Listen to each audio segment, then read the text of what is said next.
And we're back. Another episode of The Climb. Got a good friend, one of my best friends for a long time now, Harrison Pizzi. Thanks for joining us, pal. It's a pleasure. It's a pleasure to be here. Long time coming. Feel like it was quite the mean mug you had off the bat, almost like you were number seven, man, in the blue line back in the day. Listen, it's all mentality. You gotta get in the zone, lock in, and here we are. Just got to commit to the hip check, right? Yeah, exactly. Just for old time's sake, just gotta stare you down and get to the soul. I love it. I love it. So, for those of you who don't know Harrison's been a dear friend of mine for a long time. We grew up each other, lived right down the street, played a lot of hockey together, and we've got to see each other grow inside the ice rink and outside in real world life. And Harrison has a unique story that I think a lot of people would appreciate, and it's one of chasing a career totally across the country for actually two different time zones. So excited to have you on to speak more about that, Harrison. Yeah, I've got some good stories to tell. Hopefully, a lot to share with the people. So, Yeah. and here comes the dog opening the door. So, Oh, perfect, I perfect. have an extra guest as well, With who's very excited. Harrison, we're always joined by Rover, so the Goldens and then the pups are always available. When they want to join us. So Yeah, friend of the let's, show for sure. of course, you got to have the audience of the canines. Yeah. So let's start with just some background here. I was really proud of you kind of chasing a career, but it was a career in a completely different field.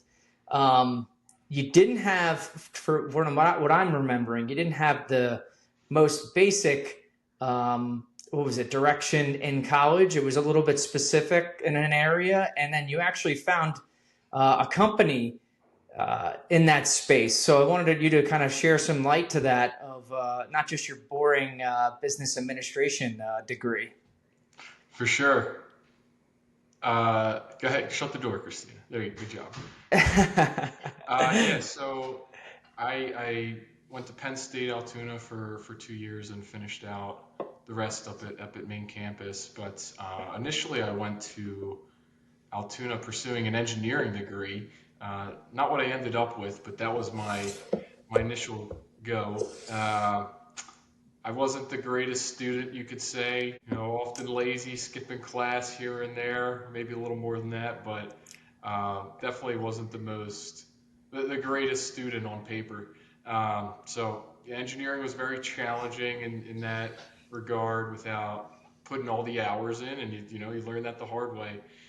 So after must have been 2 semesters, I switched paths and wasn't really sure what I wanted to do.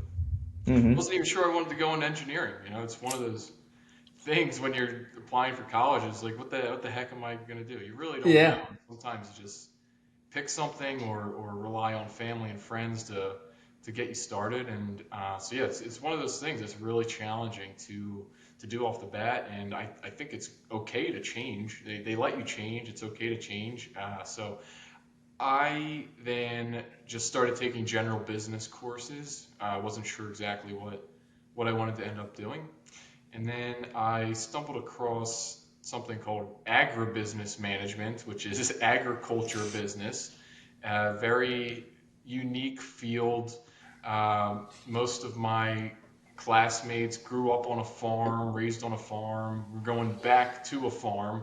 So Hmm. they were trying to learn farm economics, ways to improve their family farms, things like that. So I was definitely a little out of my element with a lot of my classmates there, uh, but that's not necessarily a bad thing.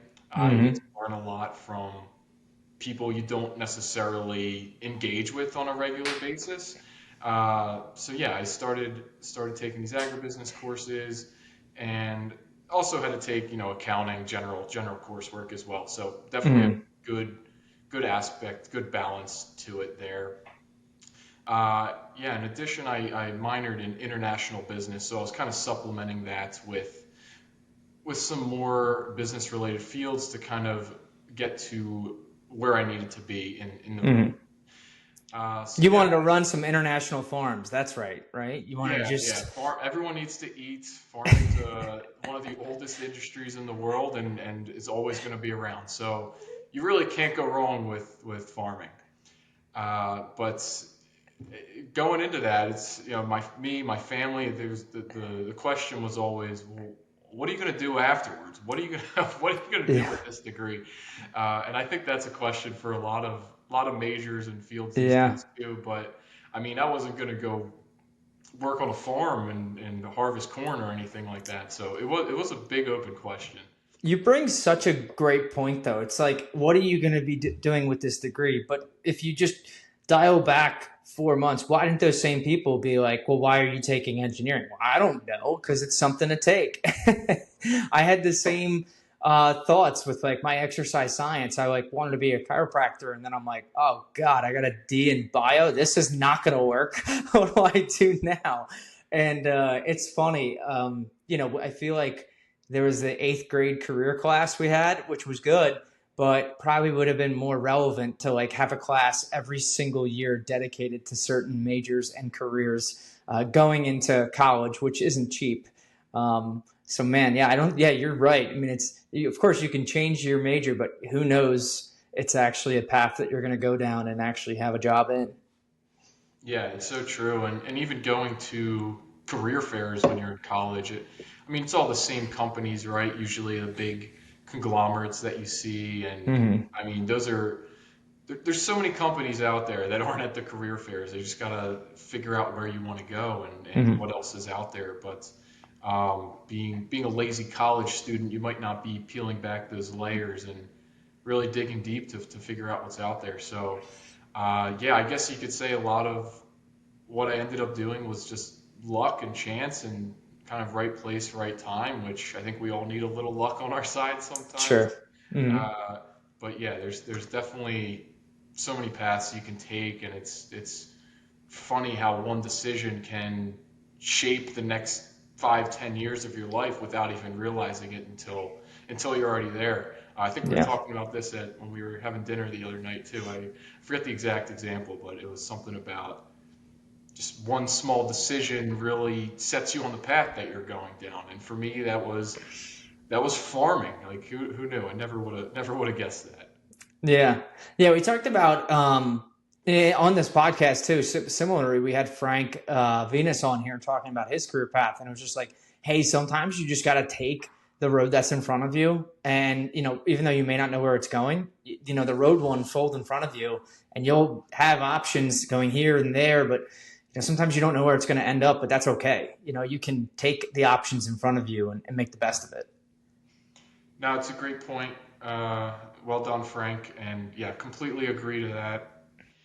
Hmm. You really nothing has to be permanent, right? You can switch your fields, you can switch your field of study, or there's a lot of things you can change that aren't permanent in life. Yeah, it is important to sometimes take the path of least resistance. So yeah, completely agree with that.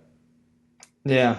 All right. So let's fast forward. There was a time where you were specifically looking to work with companies in your field of expertise, which is farming.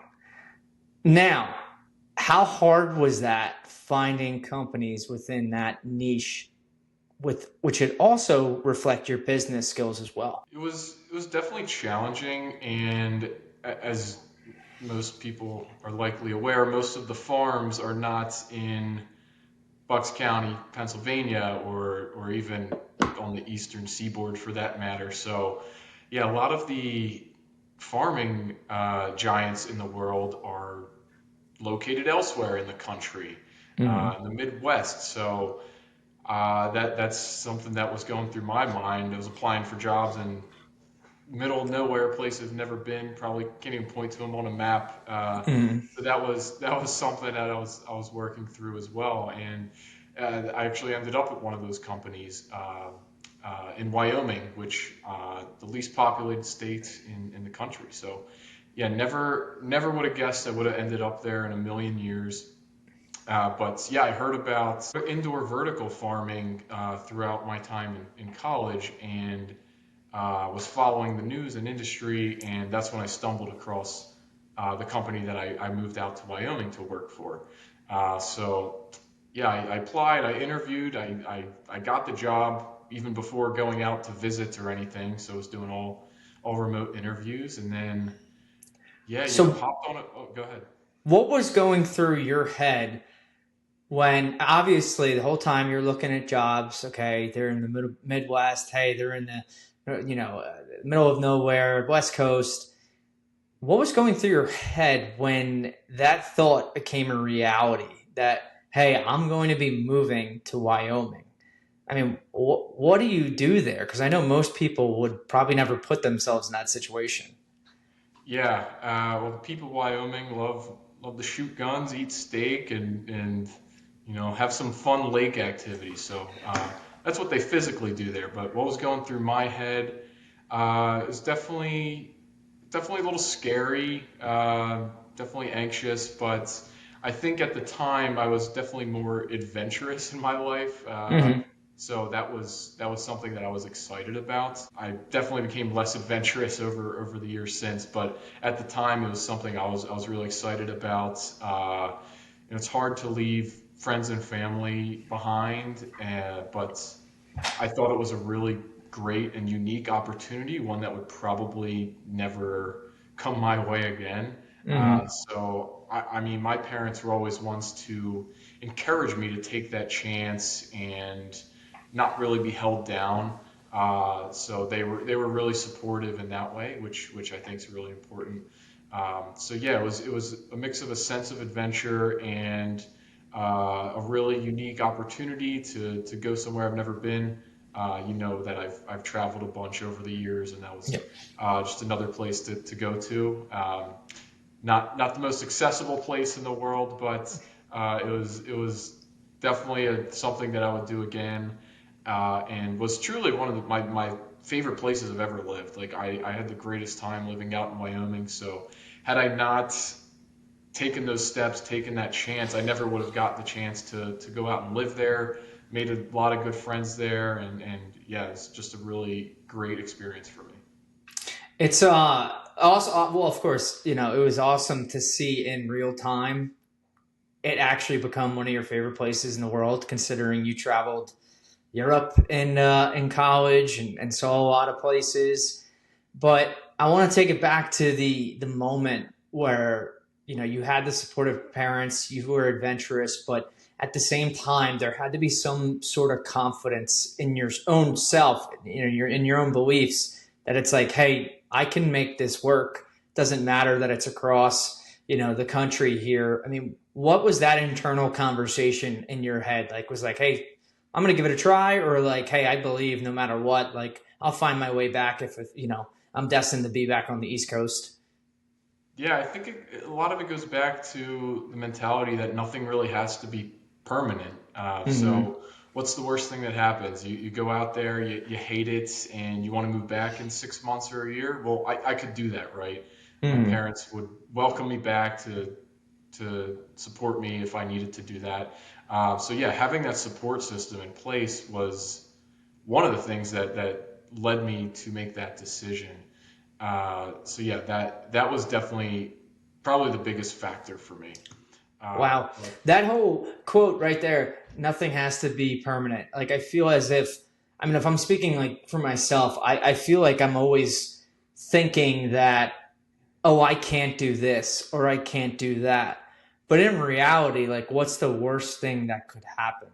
Like, what, you just end up back where you started? You might as well take a shot, at something here. And well, yeah, that's really powerful, to think of it in that way.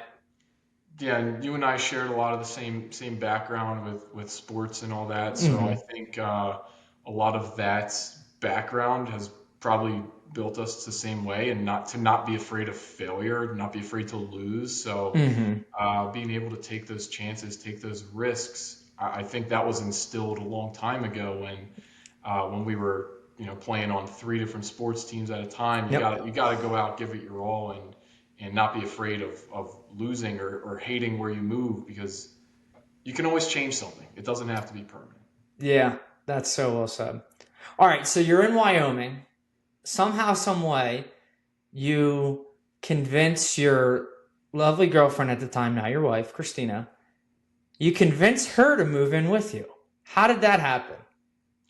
It felt like she was kind of just following me around, which I guess it worked in my favor. I'm lucky enough to have someone who cares about me, loves me enough to do that and move to the middle of nowhere. She was very much and still is a homebody, so she had a much harder time Hmm. leaving her family than I probably did. But yeah, so that definitely made it even harder. But yeah, I mean, throughout college, we had a long distance relationship, and I don't know if that was something we wanted to do again, Hmm. especially in Wyoming, where there's only one regional airport and a lot of snow. So uh, I I know that we just kind of had that relationship where we were going to make it work however it needed to be, Hmm. and yeah, she moved out to Wyoming, I think about 7 months after I had moved out full time. She came to visit a couple times in between, but that's just the amount of time it took to figure out work and logistics and all that stuff. Yeah. But yeah, she was very supportive throughout the whole process, and yeah, even her family eventually came around and flew her out to visit and drop her off, which was definitely a big help for them, and for her as well. But yeah, definitely couldn't have done it without her.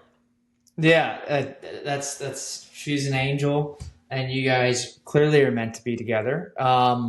It was so awesome to see though that your relationship was so strong that it's such a crazy jump individually to just pick up and move, but to be so united that you guys did it together, it was awesome to see.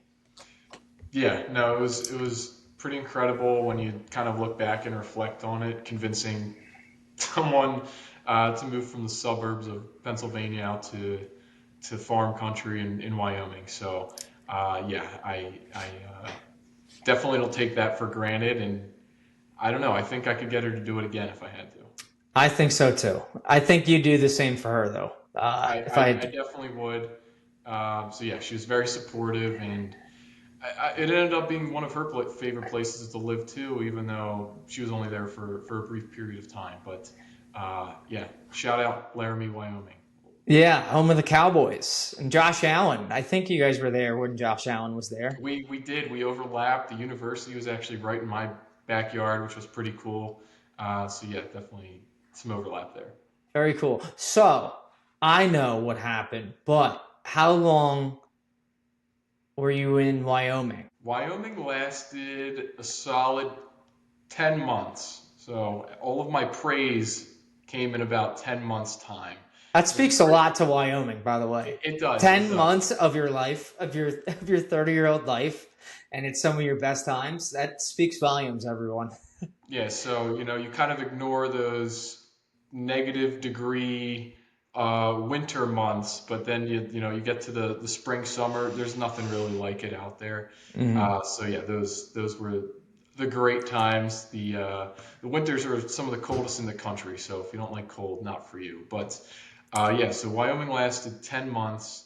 And why did I it only last 10 months? What was going on? The Yeah, the the you're big kicker of your story. read my mind here. So yeah, I my company had gone through a round of layoffs actually, and my entire supply chain organization, which was only about 4 people at the time, was laid off. The option was to continue working for about 8 weeks time, or you could leave that very day. I mean, I didn't have ties to the area. I didn't have a plan B, so I elected to continue working there while I was trying to figure out what I was going to do next. And as you can imagine, there aren't very many career opportunities in Wyoming because there's not a lot of people, not a lot of industry. So it was definitely a scary time for me figuring out what the heck am I going to do out here?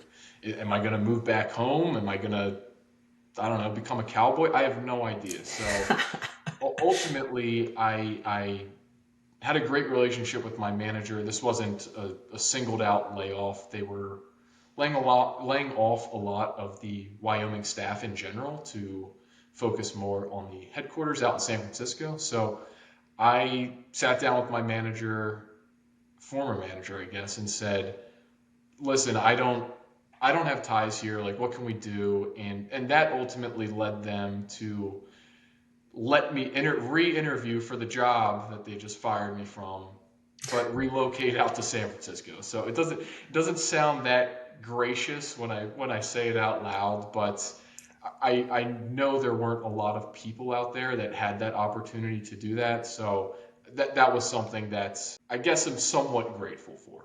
Hmm. Yeah.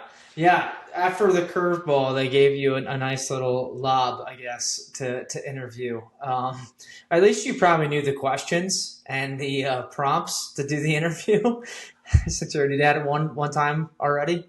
Exactly. I knew all the interviewers very well, so I mean, a lot of it was more of a "Hey, how you doing?" type of interviews versus your typical standard interviews. And yeah, I was doing the job at the time, so I knew the ins and outs, the systems, the company. I knew everything. So it was Hmm. almost like the cards were in my favor. So yes, Hmm. that was definitely helpful. So, I mean, most people at that point pack up and they go back home. So, I mean, what was going like on in your head, and how did you like stay calm, cool, and collected to be like, all right, let's figure this out. Yeah, and to be clear, the headquarters is out in San Francisco. So for me, it was figure something out in Wyoming, re-interview for San Francisco, or go back home, back to the East Coast. So those were kind of the options in front of me. So I think understanding your options helps you figure out what you want to do. Hmm. And for me, it wasn't staying in Wyoming. I had no idea what the heck I was going to do there next, besides from that job. So I wasn't going to stay there without some sort of job security or company that I understood and knew and had the background for. So for me at that point, it was between, okay, am I going to move out to California or am I going back home? And I was still in that adventurous mindset, and I wasn't ready to go back home yet. So I wanted to kind of see where this job would take me. It was a startup. There was a lot of opportunity, and Hmm. both for a career and financially, right? So that's why we're all working to make some Hmm. money. So there was an opportunity there to get some stock options and see where that thing went. So I was along for the ride, wanted to ride it out, and didn't really feel like I had accomplished what I'd moved out to do. So I wanted to stay on that path and really ride the wave. Yeah, I think the commitment to your jump is like really important. I feel that many other people, and it probably goes back to you said like your experiences in athletics and commitment, to processes of achievement. Like it's like, hey, like I'm not just gonna go back now. I came this far, might as well keep going. And that's like scary. I feel as if a lot of people will just take the safe options in life. What made you, and you keep saying adventurous, but like what made it really reassuring that you were just doing the right thing? Maybe even if you didn't know if it was the right thing. Yeah, I think the latter. You don't really know if it's the right thing until you take the chance, right? Mm. I didn't know if I would like San Francisco. I'd never been there. Didn't have a place to live. I didn't have friends, family. I didn't know anyone out there. So yeah, was this the right decision? Was it not? And looking back, I can obviously say it was. Really enjoyed my time out there and everything I learned. But yeah, it's really hard to know whether or not you're making the right decision without really just going for it, right? Yeah. So would I have been filled with regret if I just went home and moved back in with my parents and tried to figure out another job? Probably. Hmm. So yeah, it's weighing your options and being able to take that chance and opportunity that probably won't come across your plate again. Yeah. And I remember how much work you were doing to find these opportunities, which probably made it so much more easy to invest physically and hypothetically into this company because it's like, hey, like I know that this is a really great opportunity. I've done all the research. Like I know like this is the company I want to give it a shot for. Like, hey, why don't I give it a shot? And then you also had, of course, we supported you as your friends. Like, yeah, like, dude, this is awesome. Go do it. But you also had the reassurance from Christina too. So it's like, hey, I'm not just gonna half-ass this. Like I'm gonna go for it because I know it's worth going for. No, it's so true, and I felt really bad for her because as soon as she moved out to Wyoming, I think it was maybe 2 weeks later is when I got laid off. So we didn't even unpack her bags yet, nothing. And it's like, I remember that day very vividly where I just found out I got laid off. I called her. I'm like, I have no idea what we're gonna do. But we talked through it together, worked together to figure out a plan if we were gonna move, where we were gonna move, I guess I should say. So yeah, it was definitely a team effort to work through the problem and a solution. You on mute? Can you hear me now? Yeah, gotcha. I had to cough, so I'm not sure if you caught the cough or not. No, no, it was a great mute. Just forgot to. Oh man, good call.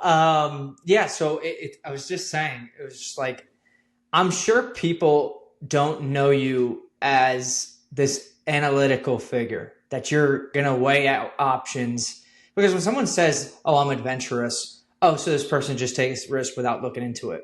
And that's not necessarily the case here.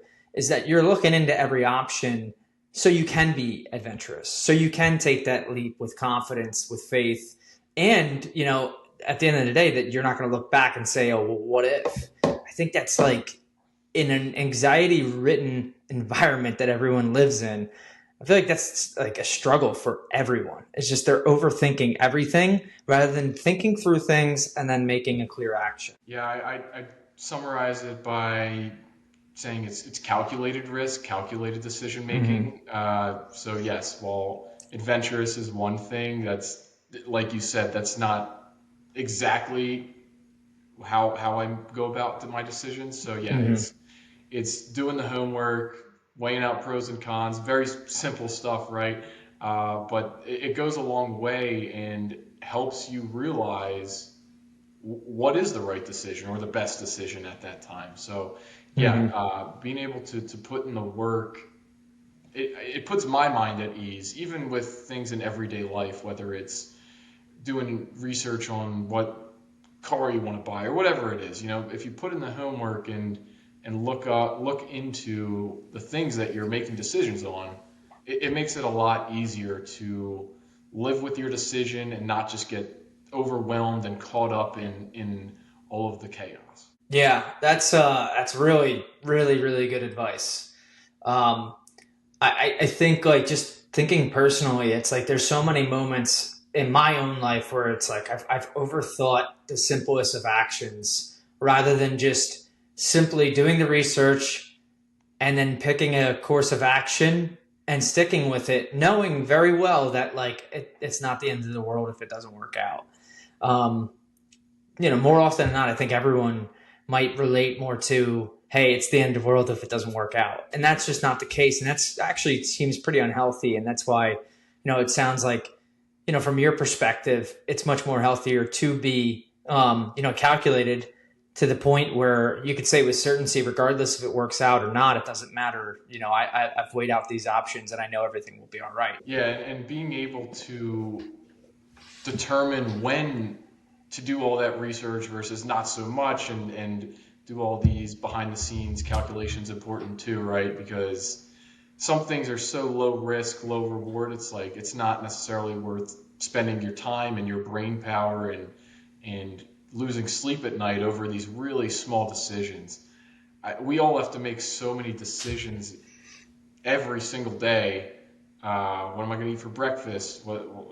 These little things you don't even think about, right? So you gotta have some balance about when you're going to apply your decision making process. Yeah. Yeah, I totally agree with that. And the funny thing is that we kind of skipped it over, but this wasn't your first job either, right? You had a couple jobs out of college, and and I'm paraphrasing for you, so please elaborate on this, but it almost felt like, what am I doing? I'm going to go for something that I actually know has potential, that I can relate to. And I think that also reinforces everything is that, hey, I did try a few things. Like this is clearly, with my skill set, my education, and, just in general potential, like where I want to be. And I feel as that if a lot of these decisions became no brainers because you already did try a few other things, and not that necessarily you failed. It's like, hey, that wasn't for me. Yeah, I tried a variety of things, and you do learn what you want to more, not what you want to do, but what you don't want to be doing, right? Mm-hmm. So whether you would figure out the golden path, it's not always about that. It's figuring out, okay, yeah, I don't want to do this. So, uh, yeah, to elaborate on that, I worked at scrap metal yard for quite some time. Shout out Northeast Metal Traders. That was a summer job for a while, and then after school, yeah, I went back there and worked there. It was intense. It's no joke. You're on the road at 5 a.m. and on your feet for 10, 12 hours, 6 days a week. So definitely no joke there, and that definitely took a toll on me after some time, and I made the decision that this isn't what I want to be doing for the next however many years. So it's okay to say that, right? It's Yeah. not like I was there for 2 weeks. I was there months, if not longer. So giving things a chance is also important for making those quick decisions. I say that, but then my next job, I was working at a pharmaceutical company in Newtown, and I lasted there about 3 weeks. So, Mm-hmm. maybe I lose some credibility about what I just said there, but I I could think there's tell that. something to it though that like it's a good thing to know when to cut something off. I think it's healthy actually. It's almost like I talk about it a lot with the build, balance, thrive model, and the middle part being having the perfect combination between mental toughness and self compassion. And having self compassion for yourself, knowing that, hey, this is not an environment conducive for me, or hey, this does not align with my skill set. But also, you want to have the mental toughness to, at the end of the day, you gave it a shot. It's that perfect balance. So you got to give yourself, credit.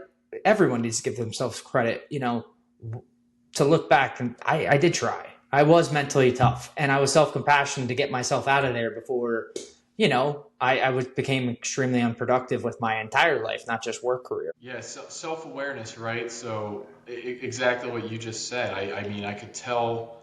Well, first of all, this wasn't the job that I thought I was signing up for, and second of all, I absolutely do not want to be doing this for another minute. So, yeah, Mm-hmm. being able to cut the ties and know when the right time is, it's important. It's something that when you know, and for me, that was a matter of weeks at that job. Mm-hmm. Yeah, that's good. I think back on, even myself, like I feel like I just jumped at the first job that I could get. But at the same time, like you said, you learn a lot about yourself. You learn a lot quickly about the real world. And then also like, hey, maybe there's things that I don't want to do and that I don't have to do. And then you could start moving forward to those other things. Um, now, now I'm sorry to keep jumping back here, but I have to comment on visiting you and Christina in San Francisco. I never felt more comfortable being on the West Coast in, your guys' giant one bedroom apartment in San Francisco, but also you guys just felt like it was your home. So how does that happen where you can go from, hey, I'm going to take a shot, I'm going to go to these different places, to it felt like it still might feel like part of San Francisco is almost like a home to you guys. Yeah, I think a lot of that has to do with putting yourself out there. Uh, it's really hard to move to a new city, state, even anywhere. Moving is Mm-hmm. challenging. And I think a lot of what I learned from moving to Wyoming translated over to my next move to San Francisco. Hmm. So yeah, how do you make friends at a place where you've never been before? How do you figure out what's fun and what you enjoy doing? So just getting out there, putting yourself out there, and talking with people, not being afraid to strike up conversations. That was something that Christina and I did when we moved out to San Francisco. We figured out a lot of places we liked going frequently on a regular basis, whether it was the beach, the mountains, the lakes, whatever it was. There's so much to do out there in San Francisco. Hmm. But yeah, I think when you can feel comfortable calling some place your home, that's definitely takes some time. It took a lot of getting used to there. We did have a lovely one bedroom apartment that cost you an arm and a leg, but And then it was some. ours. Yeah, we loved it there, and eventually, yeah, it did feel like home after we got acquainted with the city and made some friends and had some stabilization in our jobs. So I think just having some stability around you really helps with something like that. Yeah. Yeah, that's I love the word stability. Obviously someone that's bipolar, they need to find stability in like everything they do in life. But yeah, it was such a great time visiting you guys and experiencing like, oh shit, like they did it. This is pretty great out here. Like they're like loving it and I could see why. And it was cool that you guys kind of did it together. And when visiting, a friend, you want to have fun, but it almost seemed like this touristy place was like, hey, this is our backyard. And I'm like, man, that's really cool that they somehow got to the position where they felt comfortable that, hey, yeah, where Full House was filmed or the outside of it, like we, eat brunch there every Sunday outside and, picnic. Yeah, So it that's becomes cool. very nonchalant, and I know you'd go back for those haterades alone. So Oh that my God. that I was just definitely about helps to the say, cause. what was that neighborhood? Uh, that was the Castro district. I believe we Castro were District. at High Tops. Shout out High Tops.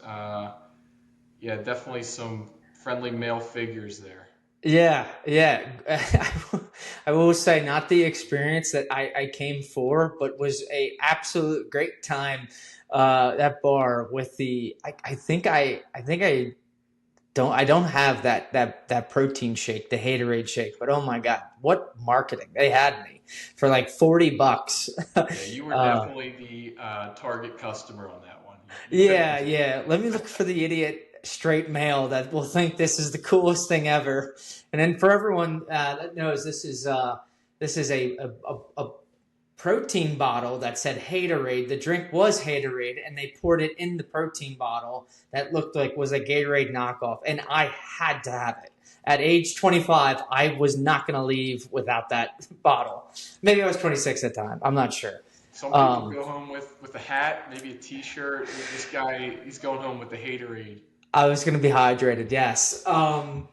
Yeah. That was a great time, and it was just it was just awesome to see that you guys like stuck the landing and came back home.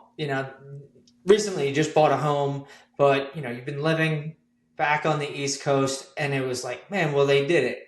Not that they needed to know the end before the beginning, but I feel as if because you guys adopted the mantra of like nothing's permanent, we have to give this a try. You guys did that and then some, and better off both of your careers, and then you're ending back where you started.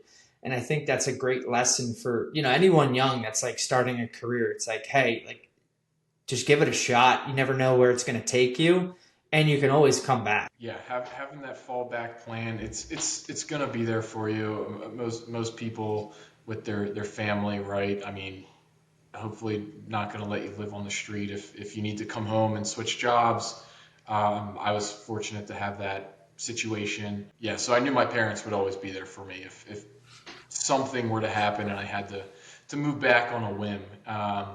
And yeah, even more recently, when Christina and I decided it was time to move back from San Francisco, we wanted to come be closer to family, start a family of our own. We lived with Christina's family for almost 2 years' time, Hmm. which definitely requires a lot of patience and gratitude. So that in itself is a unique opportunity that many don't have. But yeah, it goes back to having some sort of support system, which was instrumental for us. Hmm. Yeah, and you've always been one to. I would say to like have a large group of friends doesn't put it justice, but value the the aspect of friendship and how that could play a role. I know you've supported me a lot throughout the years, but in different occasions, different times, different ways, and that didn't change even though our time zones changed, and that could be definitely replicated by others. Of hey, even though someone may not be physically near you anymore, like that doesn't mean your relationship or the past experiences, which we definitely had, throughout hockey and laying out some bodies on the ice rink. That's never going to go away. And sometimes I think people might feel like that's an awkward situation, but if the friendship that you have is genuine, it shouldn't. And you embody that. That's for sure. I think people things don't have to be awkward unless you make them awkward, right? I mean, it's Hmm. so easy for me and us and a lot of other people to just pick up where you left off.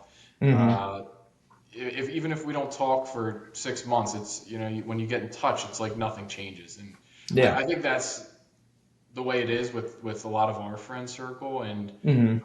that's always something that I had to fall back on. I'm not the greatest at staying in touch with people, but I know it's so easy to pick up right where you left off and catch up and just get right back into that. So yeah, Hmm. I mean, you taught me how to play baseball, how to lay out a bunt, So you taught me a lot throughout all of our years, and that's not something that just goes away because I Yeah. moved out of the area. So yeah, there's definitely a lot of history there between us and a lot of other people, but Hmm. yeah, that doesn't have to go away. Yeah, it's almost I think makes it even more special too. I mean, thinking of our buddy Yoshi Dangles, he's in a different city, hard to see him sometimes, but every time you can guarantee every time you see Yoshi Dangles, Josh, and I hope he sees this, man, you know what you're gonna get. And it's like, hey man, nothing's never changed. This guy's Ilios is still so hot. It's yeah, it's always hot, but yeah, shout out Yoshi. We love you. But yeah, he could show up on my doorstep right now, and I'd welcome him in, and we just Yeah. pick up right where we left off. Probably play some knee hockey. Who knows? Yeah, that almost should be like a rule. It's like as I apologize this weekend to you for being so busy, but there should be like no apologies. Like it's like, hey, I'm just glad you're here in the present moment, and just picking up where you left off. And so many, actually, I got this idea. So, not that I think we're going to have a class reunion anytime soon, especially since I know the president pretty well, and you know him as well. But I was thinking of this idea where like whether it's like a Facebook platform or whatever, you like type in like the question of, oh, what have you been up to? You type it in, right? If you so you want to see what that person's up to, like you go tell them. But if not, like the reunion is strictly like, oh, yo, you remember that time? Like, what's going on? You remember this, that? You just pick up where you left off instead of like, hey, here's a resume of what I've been doing the past 15 years. And I think, you'd appreciate this, and this. And then it's like conversation's over, but it's like, hey, I wanted to talk to you about, this happened on the third floor crossover. Do you remember? Like that kind of thing. I think it's a good idea. Not that it's ever going to be implemented, but That's all right. Yeah, or you could talk to someone about their car's extended warranty. It's always a good topic of yeah. conversation too. But yeah, I like I said, I think things are awkward if you make them awkward, but Yeah. if you can just see past that, it's all good. Uh, and something for me that I've learned is in the business world, there's going to be times of awkward silences, like in meetings, right? Just embrace it, accept Hmm. it, and then it doesn't become awkward anymore if you don't think it's awkward, right? So, yeah, I think that kind of applies to some of the things that you're saying too. Yeah, it's only awkward if you make it awkward. But a big takeaway from me and a couple of ones here are going to be good clips. But hey, nothing has to be permanent. Weigh your options and take a shot. Yes, those are two things I'd leave you with here. Someone who's taken a lot of chances, opportunities, and somehow found myself back miles from where I grew up.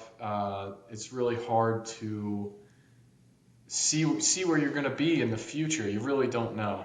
So whether Hmm. you're in high school and you don't know what you want to study, or after college you don't know where you want to work or where you want to live, it's okay.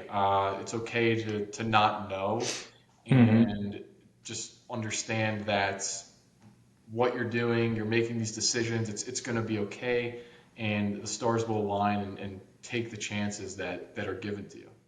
Yeah, that's amazing.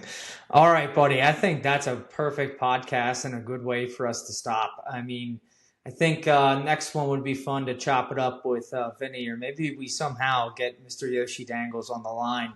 Hopefully, he's not like in an Uber pool taking the call the one time he did with us. Maybe. I'm guessing you could call him. See, he's the kind of guy you could call right now, ask him to take an hour on the pod, and he would do it right now. So Yeah, those are the we kind of conference people him you in. keep around. It would he would answer right away. You're absolutely right. All right, brother. Well, I appreciate it, and everyone, thanks for joining yet another episode of The Climb. Thanks for having me, AJ.